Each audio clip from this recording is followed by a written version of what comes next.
एक समय की बात है कि जब बादशाह अकबर का परचम पूरे विश्व में फैलने लगा था, तो उसी दौरान तुर्किस्तान के बादशाह को अकबर की बुद्धिमत्ता की परीक्षा लेने की सूझी।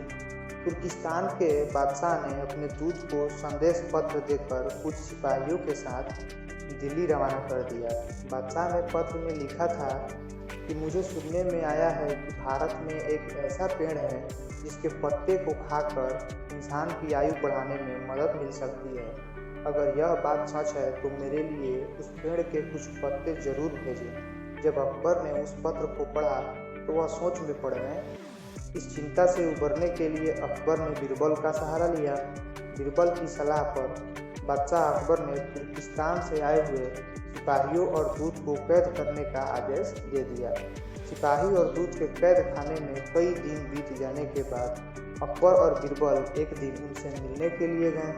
अकबर और बीरबल को आते ही देख कर वो सोचने लगे कि उन्हें शायद रिहाई मिल जाएगी, लेकिन ऐसा नहीं हुआ।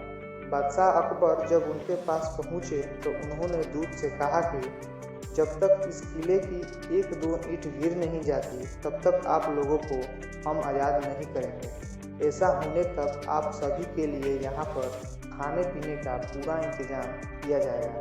इतना कहकर बादशाह अकबर और बीरबल वहाँ से चले गए।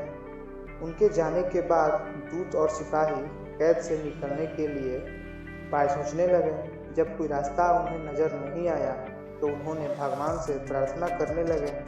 जल्द ही उनकी प्रार्थना रंग लाई और कुछ दिनों के बाद अचानक तेज भूकंप आया और भूकंप के कारण किले का एक भाग टूटकर गिर गया। यह घटना के बाद दूत ने अकबर के पास किले की दीवार गिरने की खबर भिजवाई। यह खबर सुनते ही बादशाह अकबर को अपना वादा याद आया और उन्होंने तुर्किस्तान के दूत व सिपाहियों को दरबार में प्रस्तुत होने का आदेश दे दिया।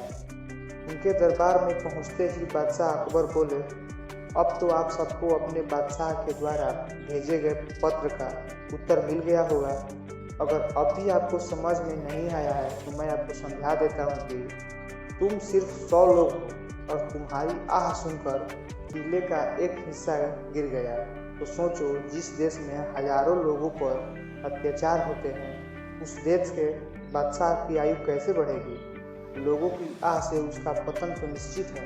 हमारे भारत देश में किसी गरीब पर अत्याचार नहीं होता है, यही होता है आयु वर्धक वृक्ष। उसके कुछ दिनों के बाद अकबर बादशाह ने उन सभी को उनके देश तुर्किस्तान भेज दिया और रास्ते में होने वाले खर्चे के लिए उन्हें कुछ पैसे भी दे दिए।